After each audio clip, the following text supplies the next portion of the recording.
جی الحمدللہ ٹھیک، آپ سنائیں؟ اللہ تعالیٰ کا احسان ہے. حکم کریں بھائی صاحب. سر آپ ایک تو میری کال بہت لیٹ لیتے ہیں اور دوسرا جواب بھی پورے نہیں دیتے. دوسری بار میں کال کر رہا ہوں آپ کو. میں آپ کا خادم ہوں، حکم کریں. سر پچھلی بار بھی میرا ایک موضوع تھا جنگ جمل، صفین اور نہروان کے بارے میں. آپ کال آدھی میں کٹ. حدیث دکھا دی تھی نا آپ کو کہ جنگ صفین، جنگ نہروان کر کے دے. جی جی اس کے بارے میں میں نے وہ آیت دی تھی، محمد رسول اللہ والذین معہ اشداء علی الکفار رحماء بینہم. آپ نے جواب دیا کہ وہ کبھی کفار پر شدید نہیں تھے. چلے ایک مان لیتے ہیں. آپ نے رحماء بینہم کا جواب نہیں دیا. ایک تو وہ دے. دوسرا یہ کہ ابھی بھی میں آپ کافی باتیں سن رہا تھا، آپ مطلب حدیث قرآن کی جو آیات ہیں ان کا آپ اپنے پاس سے دے رہے تھے حوالے، مطلب وہ صحیح نہیں تھے. حدیث سے بھی آپ مطلب اپنی گنی چنی مطلب بیان کر رہے تھے اور قرآن کی آیتیں بھی گنی چنی. تو چلو میں رحماء بینہم کا جواب دے دیتا ہوں، پھر آپ دوسرا سوال کر لینا، ٹھیک ہے نا بھائی؟ جی جی.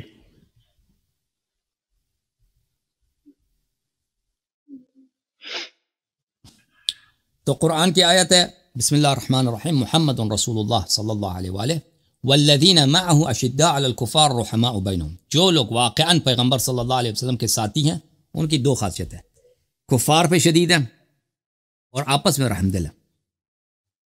جہاں تک کفار پہ شدت کی بات ہے تو ہم نے ان کو چیلنج دیا ہے بھائی کہ آپ ہمیں دکھائیں کہ کب ابو بکر اور عمر نے کفار کے ساتھ جنگ لڑی ہے. اتنے جنگیں ہوئے پیغمبر صلی اللہ علیہ وآلہ وسلم کی کفار کے ساتھ، ان میں ڈیٹیلز موجود ہے کہ کس نے کس کو قتل کیا ہے. ابو بکر عمر کا کوئی ہمیں جہاد دکھا دے. بلکہ ہم نے آپ کو کہ اپنے کتاب سے دکھا دیا تھا کہ عمر کس طرح مسلمان ہوا تھا. اگر پچھلے ہفتے آپ کو یاد ہو کہ وہ رسول پاک صلی اللہ علیہ وسلم کے بدترین کافر کے پناہ میں آ کر وہ مسلمان ہوا، جو پیغمبر صلی اللہ علیہ وسلم کو گالی دیتا تھا، عمرو بن العاص کے والد و عاص بن وائل. تو یہ کیسے اشداء علی الکفار ہے؟ تو اشداء علی الکفار ثابت نہیں ہوا، ٹھیک ہے نا؟ اگر ایک بھی خاصیت نہ ہو تو وہ پیغمبر کے ساتھ نہیں ہے. اب رحماء بینہم اگر وہ ہم ثابت نہ بھی کر سکے نا تو اشداء علی الکفار جب ثابت نہیں ہوئی ہے تو کافی ہے، یہ پیغمبر کے ساتھ نہیں ہے. کیونکہ جو پیغمبر کے ساتھ ان کے دو خصوصیت، اشداء علی الکفار رحماء بینہم. اشداء علی الکفار کی جب چھٹی ہوگی تو رحماء بینہم کی باری نہیں آتی، لیکن ہم بات کریں گے. لیکن اگر بات نہ بھی کریں تو کلام ہمارا ناقص نہیں ہے. ملاحظہ فرمائیے رحماء بینہم. سر رحماء بینہم میں مولا علی علیہ السلام کے بارے میں پوچھ رہا ہوں کہ وہ آپس میں رحم دل ہونے چاہیے. سر آپ اس بات کا جواب دیں. چلو ان کو سائیڈ پہ کر دیں. وہ اشداء علی الکفار وہ تو نبی کے ساتھ ہی نہ رہے. نہیں وہ نبی کے ساتھ ہی. آپ نے میں نے ایک منٹ ٹھہرے، وہ آپ نے کہہ دیا. چلے میں اس بات پر بحث نہیں دیتا. آپ ہمیں دوسری کر دیں کہ انہوں نے آپس میں کیوں، اور تینوں جنگیں سنیں جی، تینوں جنگیں انہوں نے مسلمانوں کے مطلب کی تو وہ آپس میں تو رحم دل نہ ہوئے. پھر جواب دوں گا نا، آپ سن لیں اس کا بھی جواب دیں. یہ کتاب طبقات الکبریٰ لابن سعد جلد نمبر 3، یہاں پہ ملاحظہ فرمائیے صفحہ نمبر 199. حدیث سند کے ساتھ موجود ہے، سند صدر صفحہ پر ہے. سمع بعض اصحاب النبی صلی اللہ علیہ وآلہ وسلم بدخول عبد الرحمن و عثمان علی ابی بکر. صحابہ کو پتہ چل گیا کہ عبد الرحمن ابن عوف اور عثمان ابو بکر کے پاس گئے ہیں اور انہوں نے خلوت کیا، آپس میں باتیں کر رہے ہیں، مشورے کر رہے ہیں. فدخلوا علی ابی بکر، تو صحابہ بھی آئے ابو بکر کے پاس. فقال لهم قائل منهم ما انت قائل لربك اذا سألك عن استخلافك عمر. ابو بکر تم عمر کو خلیفہ بنانا چاہتے ہو، تم اللہ کا کیا جواب دو گے کہ عمر کو خلیفہ بناؤ گے؟ صحابہ نے کہا عمر سے، اللہ تم سے پوچھے گا لا عمر علینا وتراضى غلظته، تم عمر کو ہم پر خلیفت بناؤ گے اور تمہیں پتہ ہے کہ عمر کتنا سنگ دل ہے ہم پر، بے رحم ہے ہم پر. فقال ابو بکر نے جواب دیا اجلسونی، مجھے بٹھا دو. اس کو بٹھا دیا. اب اللہ تخوفونی، تم مجھے اللہ سے ڈراتے ہو. خواب من تزود بعمرکم بظلم اقول لهم استخلفت خیر علیہم خیر اہلک. میں اللہ کو یہ جواب دوں گا کہ بھائی میں آپ پہ ظلم نہیں کر رہا، میں اللہ کو یہ جواب دوں گا کہ ابو بکر عمر ان سب سے بہتر ہے. تو میرے عزیز صحابہ نے خود شہادت دی تھی، صحابہ عمر کو اچھی طرح جانتے ہیں. ابو بکر کے سامنے انہوں نے کہا تھا کہ ابو بکر سنگ دل ہے. کتاب سعید ابن منصور المجلد الخامس چاپ دار السمیعی للنشر والتوزیع، سورۃ الاعراف کی شرح میں یہاں پر نقل کرتے ہیں اسی روایت کو سند کے ساتھ کہ صحابہ نے ابو بکر سے کہا استخلف علینا فظا غلیظا وهو لا يقدر على شيء فكيف لو قدر. تم نے ابو بکر سے کہا کہ تم ہم پر عمر کو خلیفہ بنانا چاہتے ہو، وہ فظ غلیظ ہے، سنگ دل ہے اور بے رحم، سنگ دل بے رحم. تو پتہ یہ چلا کہ صحابہ کے نزدیک عمر سنگ دل بے رحم ہے اور ابو بکر اس کو خلیفہ بنا کر گئے تو وہ بھی سنگ دل بے رحم ہے. ٹھیک ہے نا، سنگ دل بے رحم. اگر وہ رحمت ہوتا اس کے دل میں تو ایک سنگ دل بے رحم کو خلیفہ نہ بنا لیتا. ٹھیک ہے نا. رحماء بینہم کا یہ جواب. اب یہ کہتے ہیں کہ امیر المؤمنین علیہ الصلوۃ والسلام نے کیوں جنگ کیا؟ اور بھائی محمد رسول اللہ صلی اللہ علیہ والذین معہ، جو پیغمبر کے ساتھ ہیں. اور تم پہلے ثابت کرو کہ معاویہ پیغمبر کا ساتھی تھا. معاویہ کب کفار پہ شدید تھا؟ جتنے جنگیں ہوئی ہیں یہ آیت جب نازل ہوئے اس ہر جنگ میں مولا علی کی بات، مولا علیہ السلام کی بات کر رہا ہوں، آپ ان کو ساتھ نہ لیں. سن لو نا پلیز، تم سن لو میری بات پہلے کو، جی میری بات کو سن لو پھر رد کرو. بھائی مشکل یہ ہے آپ کی، سنتے نہیں نا. آپ کہہ رہے ہیں کہ معاویہ سے کیوں جنگ کیا ہے، حالانکہ حکم ہے کہ آپس میں رحم دل ہوں. کن کے ساتھ رحم دل؟ سر میں جنگ جمل کی بات کر رہا ہوں. میں جنگ صفین کے پہلے جواب دے رہا ہوں آپ کو. میں جنگ صفین کی جواب دے رہا ہوں آپ کو. جب آپ نے پوچھا تینوں جنگوں کو پوچھا، اور بھائی جنگ صفین کن کے ساتھ ہوئی ہے؟ وہ صفین والے معاویہ یہ کب کفار پہ شدید تھے اور کب آپس میں یہ مسلمانوں کے ساتھ رحم دل تھے معاویہ؟ کتاب انصاب الاشراف میں ایک باب غارات کی، غارتوں کی، غارت ریڈز، وہاں پہ لکھی ہے کہ معاویہ کس طرح مسلمانوں کے گاؤں پہ حملے کرتا تھا. اس کے جو صحابہ کا اس نے ایک کمانڈو گروپ بنایا تھا.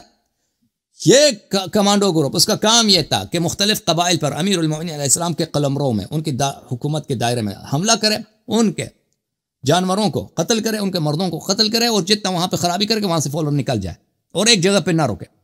تو ان کا کام یہی تھا. تو میرے بھائی یہ محمد دیکھیں، وہ لوگ جو پیغمبر کے ساتھ ہیں حقیقت میں سب مسلمانوں کی بات نہیں ہو رہی ہے. سب مسلمانوں کی، جو بھی کلمہ پڑھتا ہے چاہے وہ کتنا ہی فاسق ہو، اس کے ساتھ بھی تم اچائی کر رہے. جو پیغمبر کے ساتھ ہیں، وہ جو کفار پہ شدید ہیں، وہ آپس میں رحم دل ہیں. ٹھیک ہے نا. معاویہ اس میں نہیں آتا. معاویہ کبھی پیغمبر کا ساتھ ہی نہیں رہا، معاویہ کبھی کفار پہ شدید ہی نہیں رہا. تو کیوں اس کے ساتھ رحم دل ہو جائے؟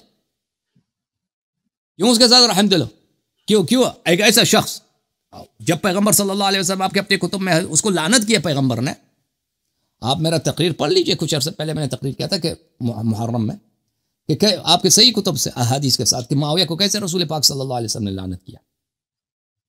تو یہ یہاں پر سر ان میں سے سر ایک منٹ میرا سوال ہے، ایک سوال ہے میرا. اب آپ کو پچھلے ہفتے میں نے پچھلے ہفتے بھی آپ میرے بات پلیز بات سنو.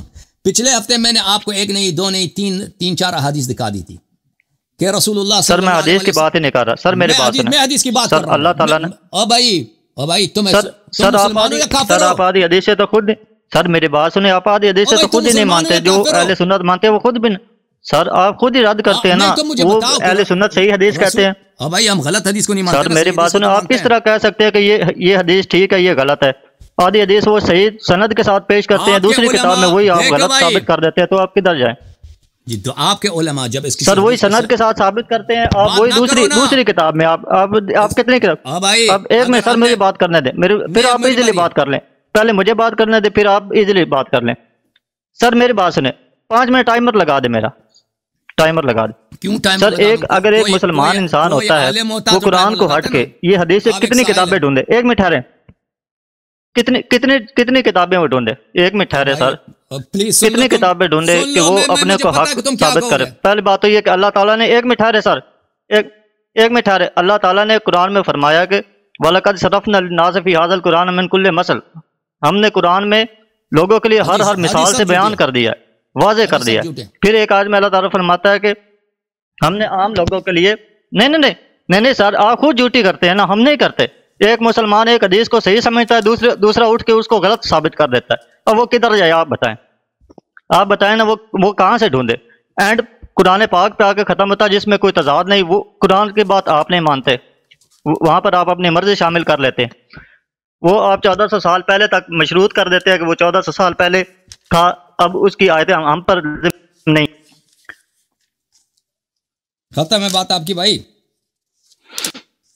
بات ختم ہے آپ کی. ہاں بھائی ختم.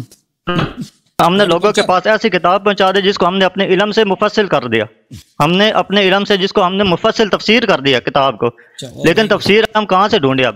اب اگر یہ 1400 سال پہلے ایک میں ٹھہرے کتابیں نہ ہوتی تو آپ شیعہ کیسے ہوتے؟ مجھے یہ بتائیں، اگر یہ وہ کتابیں نہ لکھ کے جاتے تو آپ شیعہ کیسے ہوتے؟ قرآن سے آپ ہمیں شیعہ ثابت کریں نا کہ آپ نے قرآن پڑھ کے یہ شیعہ مذہب اختیار کیا، یہ ثابت کریں آپ۔ دیکھیں بھائی، کتابوں کو چھوڑ دیں، اب چھوڑ دو پلیز، کتابیں تو کوئی بھی سچا نہیں مانتا۔ اب بات سن لیں، دیکھیں یہ اگر دنیا میں کوئی ایسا شخص نہیں ہے کہ دنیا میں سب احادیث کو وہ مان لے، آپ کے علماء ایسے نہیں ہیں کہ وہ دنیا میں جتنے احادیث ہیں سب کے سب ان کے نزدیک صحیح ہیں، ٹھیک ہے نا؟ شیعہ علماء میں بھی کوئی ایسی نہیں کہ کہتے کہ دنیا میں سب احادیث صحیح ہیں۔ ہر دنیا کا ہر عالم، ہر محقق کچھ احادیث کو صحیح مانتا ہے، کچھ احادیث کو وہ نہیں مانتا، لیکن اس کا مطلب یہ نہیں ہے کہ حدیث سے میں کام ہی نہیں ہے۔ تو سارے اس عام مسلمان کو کیسے پتہ چلے کہ یہ صحیح ہے کہ یہ غلط ہے؟ پھر آپ ہمیں پیمانہ بتائیں نا سر۔ پتہ چلے گا نا، تم 5 منٹ کے چپ ہو جاؤ، تم کو ٹائم دیا نا، اب نہ میری بات کو نہ کاٹو۔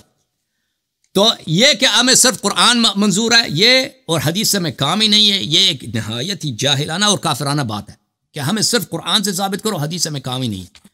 بھائی اگر مسلمان ہے تو صحیح حدیث کو ماننا پڑے گا۔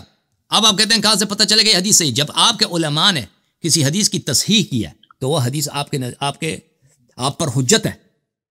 آپ جب کہتے ہو کہ یہ اس کتاب کا نام ہے صحیح مسلم کا کیا مطلب ہے؟ اس میں جتنے احادیث صحیح ہیں، آپ کے فرقے کا اجماع ہے کہ سر میں نہیں کہہ رہا کہ یہ صحیح ہے، سر میں نہیں کہہ رہا۔ اگر تم ابھی اس دفعہ ایک دفعہ مزید میری بات کو کاٹا نا تو میں تجھے چھٹی کر دوں گا تیرا، میں تیری بات نہیں کر رہا ہوں۔ سرکال نہیں کاٹنی، آپ میرا کہہ دینا کہ تو میری بات نہ کاٹ۔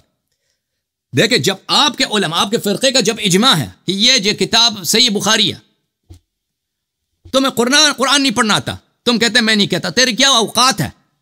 تجھے قرآن نہیں پڑھنا آتا، تجھے حدیث نہیں پڑھنا آتا کہ تو کہہ دے فلان حدیث صحیح فلان حدیث غلط ہے۔ اور بھائی کوئی آدمی اپنے قد کے مطابق، اپنے چہرے کے مطابق، اپنے چہرے تو آئینے میں دیکھو پہلے، قرآن پڑھنا آتا ہے؟ قرآن پڑھنا تجھے آتا ہے؟ یہ میں نہیں مانتا بھائی، تو ہے کون بھائی؟ تو نہیں مانتا، تیری اوقات کیا؟ جب تمہارے محدثین بڑے بڑے اکابر اس کتاب کا نام صحیح بخاری صحیح مسلم صحیحان نام رکھا ہے، یہ کتابیں صحیح، تو یہ احادیث حجت ہے۔ پچھلے ہفتے میں نے ان کو حدیث دکھایا، ایک نہیں دو نہیں تین صحیح احادیث دکھائی کہ نبی کریم صلی اللہ علیہ وسلم نے وصیت کیا تھا کہ ناقصین قاسطین مارقین سے آپ نے جہاد کرنا ہے، وہ احادیث میں نے دکھا۔ اب پھر آگے اگلے ہفتے کہ کیوں جہاد کیا ان سے، اور بھائی نبی کریم صلی اللہ علیہ وآلہ وسلم کا جب حکم آیا ہے۔ اب میں آپ کو ایک اور حدیث دکھا دیتا ہوں، آپ نے جمل والوں کے متعلق پوچھا ہے کہ جمل والوں سے کیوں امیر المؤمنین علیہ الصلوۃ والسلام نے جنگ لڑی ہے۔ یہ مسلم کی حدیث ہے، لأمر النبی الأمی لأحد النبی الأمی إلی صلی اللہ علیہ وآلہ وسلم لأن لا يحبنی الا مؤمن وأن لا يبغضنی الا منافق۔ نبی کریم صلی اللہ علیہ وسلم، اس کو کوئی نہیں کہتا کہ یہ حدیث غلط ہے، اسلام میں کوئی ایسا طائفہ نہیں ہے کہ کہہ دے یہ حدیث باطل ہے، پورے شیعہ مخالفین سب کا اجماع ہے۔ دیکھیں اگر ہم کچھ احادیث کو نہیں مانتے تو اس کا مطلب یہ نہیں کہ دنیا میں کسی حدیث کو نہیں مانتے۔ اور آپ کے فرقے کے عوام کیا کریں؟ کم از کم اپنی کتابوں کو تو مانو نا، جس پر تمہارے علماء کا اجماع ہے کہ یہ احادیث صحیح ہیں۔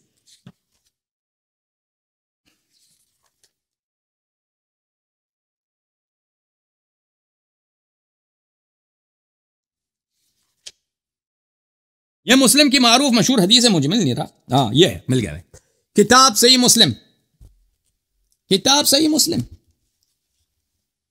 چاپ دار الفکر 1432 2010 دار الفکر بیروت میں چھپی ہے، کتاب الایمان میں یہ حدیث ملاحظہ فرمائیے عزیز۔